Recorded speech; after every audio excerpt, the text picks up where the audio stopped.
할렐루야. 5월 25일 토요일 날마다 주께로 큐티 가이드 시작하겠습니다. 오늘 본문은 잠언 30장 10절에서 23절로 제목은 사람의 악으로 인한 문제들입니다. 모든 인간관계의 출발점은 부모입니다. 부모님과의 관계가 좋은 사람은 사회에서도 좋은 영향력을 끼치게 되며 반면 부모님과의 관계가 소원한 사람은 사회에서도 문제를 일으킬 요소가 많습니다. 성경에서 부모는 하나님의 말씀의 전승자이며 교사의 역할을 감당했습니다. 그러므로 부모를 공경하는 것은 하나님에 대한 경애로 여겨집니다. 내용 관찰 1번입니다. 부모를 존중하지 않는 자들에게 임하는 형벌은 무엇입니까? 아비를 저주하며 어미를 축복하지 아니하는 무리가 있느니라. 아비를 조롱하며 어미 순종하기를 싫어하는 자의 눈은 골짜기에 까마귀에게 쪼이고 독수리 새끼에게 먹히리라. 부모를 저주하며 축복하지 않거나 감사하고 축복하지 않는 것은 부모에 대한 범죄입니다. 레위기 20장 9절에서는 무릇 그 아비나 어미를 저주하는 자는 반드시 죽일지니 그가 그 아비나 어미를 저주하였은즉 그 피가 자기에게로 돌아가리라 말씀합니다. 부모를 저주하는 것을 사형에 해당하는 큰 악으로 정죄하고 있습니다. 17절 말씀에서 특별히 눈을 지목한 것은 눈이 마음의 거울이기 때문입니다. 선한 자는 선한 눈을, 악한 자는 악한 눈을 가집니다. 선한 마음으로 부모를 공경하고 순종하며 축복하시기를 바랍니다. 내용 관찰 2번입니다. 성경은 만족하지 못하는 사람을 무엇으로 비유하고 있습니까? 거머리에게는 두 딸이 있어 다오다오 하느니라. 족한 줄을 알지 못하여 족하다 하지 아니하는 것 서너시 있나니. 아멘. 만족하지 못하고 탐심을 채우려는 자들의 불타는 탐욕을 거머리의 비유를 통해 설명하고 있습니다. 거머리에게 두 딸이 있다는 것은 거머리에게 피를 빠는 빨판이 양 끝에 하나씩 있음을 말하고 다오다오는 몸에 달라붙어 악착같이 피를 빨아먹는 모습을 표현한 말입니다. 만족할 줄 모르는 서너 가지는 죽은 자들이 가는 수월과 아이 갖기를 열망하는 태와 계속 물을 흡수해 대는 땅 모든 것을 태우는 불입니다. 잠언 기자는 만족하지 못하고 탐욕스러운 인간의 모습을 들추어내어 탐심의 추악함과 무서움을 경계하고 있는 것입니다. 내용 관찰 3번입니다. 세상을 진동시키며 견딜 수 없게 하는 것은 무엇입니까? 세상을 진동시키며 세상이 견딜 수 없게 하는 것 서너시 있나니 곧 종이 임금된 것과 미련한 자가 음식으로 배부른 것과 미움받는 여자가 시집간 것과 여종이 주모를 이은 것이니라. 본문에서 세상을 진동시킨다는 것은 전하는 소식의 내용이 놀랍고 충격적인 것으로 많은 사람들이 탄식할 수밖에 없는 사회적 추문과 스캔들을 말합니다.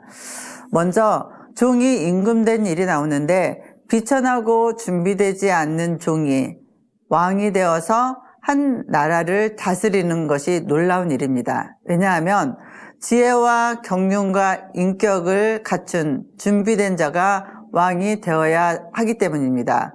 준비되지 못한 종이 왕이 된다면 그 나라는 엉망이 되고 위기를 맞이할 수밖에 없기 때문입니다. 두 번째로 미련한 자가 배부른 일이 놀라운 일입니다. 미련한 자의 원문은 나발로 어리석은 분별 없는 의미를 지니고 있는데 단순한 지식의 부재를 넘어 하나님을 경외하지 않고 올바른 삶의 길을 따르지 않는 자들을 지칭합니다. 배부른 자는 재물이 많은 사람을 뜻합니다. 따라서 어리석고 분별 없는 미련한 자가 거꾸로 부귀영화를 누리며 존경까지 받고 있다는 것이 다소 충격적일 것입니다. 세 번째로 미움받는 여자가 시집가는 것이 놀라운 일입니다. 미움을 받는다는 것은 가증히 여김을 받고 중호스럽게 여김을 받는다는 것입니다.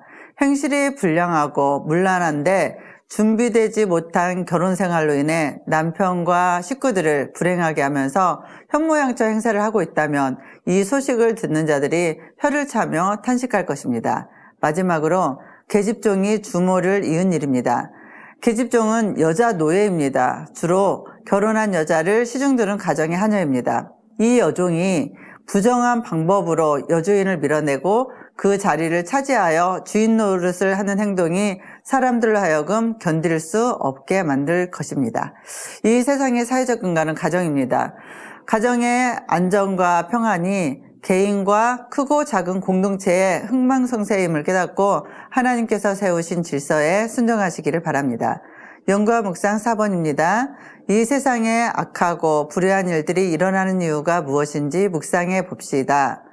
사람에게는 부모를 포함하여 권위자를 존중하지 않고 거역하려는 죄악된 본능이 있습니다.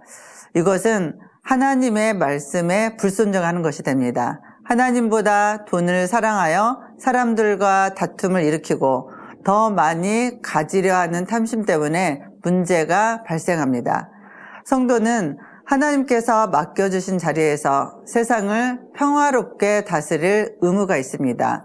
사회의 악을 제어하고 선을 이루기 위해서는 자신에게 맡겨진 삶 속에서 질서를 지키며 말씀에 순종하는 삶을 살아야 합니다.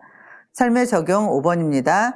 사람이 가진 악으로 인해서 안타까워한 적이 있습니까? 악을 제어하고 선을 이루기 위해 지금 내가 할 수 있는 일은 무엇일지 생각해 봅시다.